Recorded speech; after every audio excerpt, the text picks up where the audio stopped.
beautiful birds. I'm not the flowers, I'm not other people. But all that I am, all that we are, must be of the one I am. You see? Oneness is right here. And as we feel the vibration, the presence inside of us, imagine that it becomes the aura that moves outside of you. It's that energy vibrating around each one of us. That's the I am. It's the being. If you can see that vibration around the outside of you, see it in your mind's eye. And then see yourself moving through the world from this place. Being still and know that I am. And I am the vibration of the divine. And as I move through the world, this vibration touches others.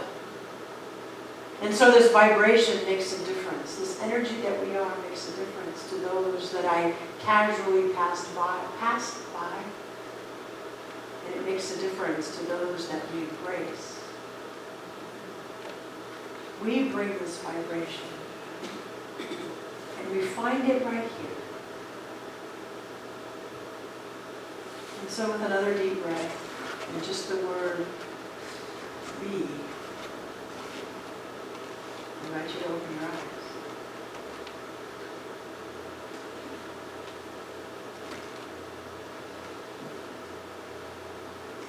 We each did that individually, but we did that collectively. And so the vibration of all of our beings around the room, the energy buzzing through the room. If you're a person who can see it or imagine it, you can see the energy. And we take this out. That's how we make a difference in this planet. People say, what am I going to do? I'm just one person.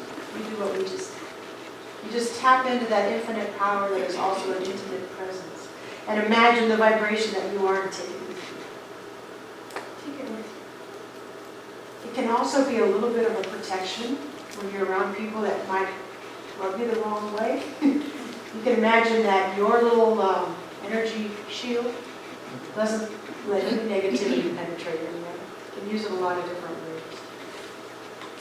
And then lastly, the tool that we use a lot when we want to direct our lives in a certain way, that's our tool called treatment. And that's affirmative prayer. And I have a few, I couldn't pick, I had so many because he talks so much about treatment, he talks so much about this idea. So I picked three writings that Ernest Holmes has about treatment. And I'm going to just put them together because they really work well together.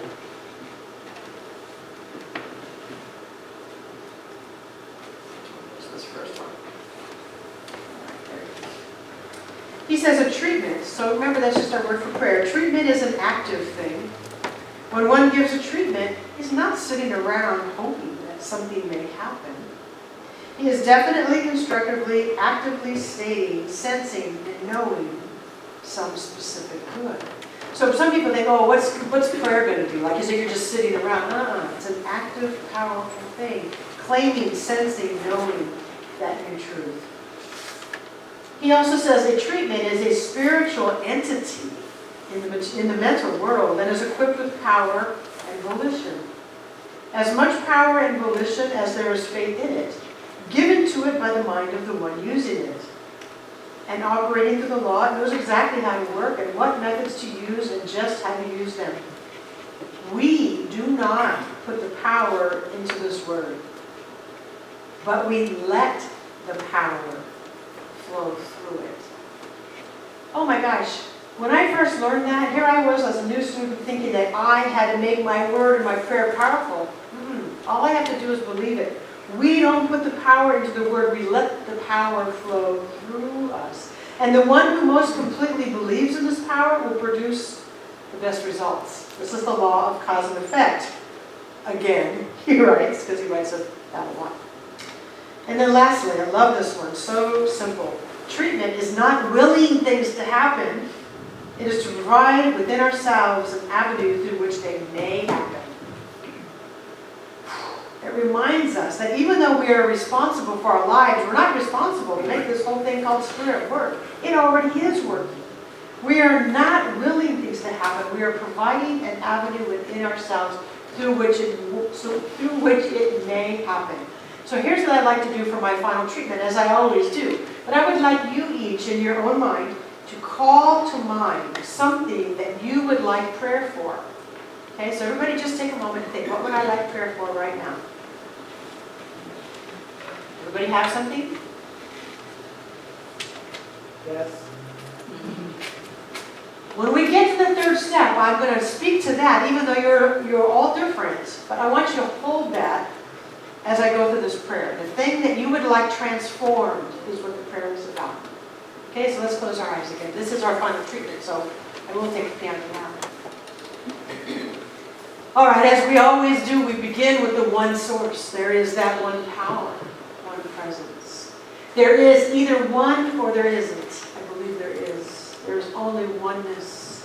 And oneness cannot be divided. And so we meet together in this place, this field of oneness, this field of energy, this field of perfection. I claim that this God stuff, this one source, must be creative. I look around our planet and I see the evidence of that creativity. I claim that this one source is intelligent.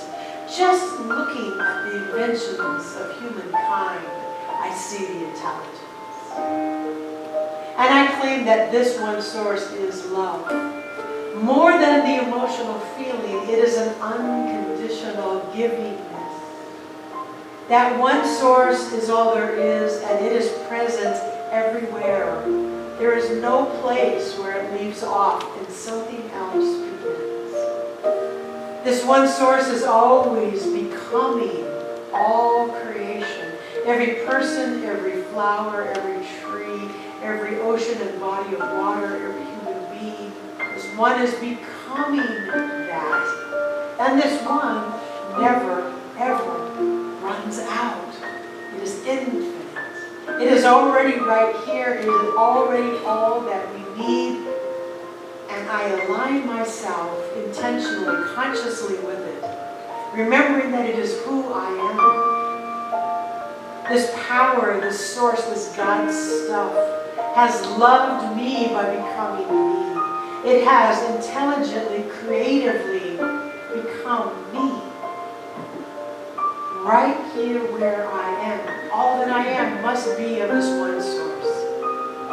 And whatever I know of me is true of we. It's true of all of us. It couldn't be any other way because there's only oneness. And so right where we are, wherever the we is, it is always of the source. It is always whole and perfect and complete. And so firmly anchoring myself in this oneness, I speak this word now. I speak my word claiming that the ideas that every beloved in this room is holding is right now the truth. Whatever each person is knowing for themselves, for their loved ones, for this world, already has the power of the one source behind it to bring it into manifestation. I know this because the idea itself that we are all holding also came from the one source. We are not separate from it. So the idea that each one of us has in our mind of something to be transformed is already possible and already the truth in the realm of spirit. It must be. I know this because I know that even when Jesus walked this earth, the idea of electricity was known in the one source, even though he never saw it.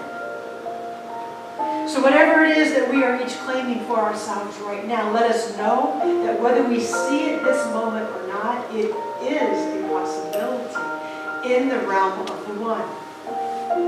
That's the way it is.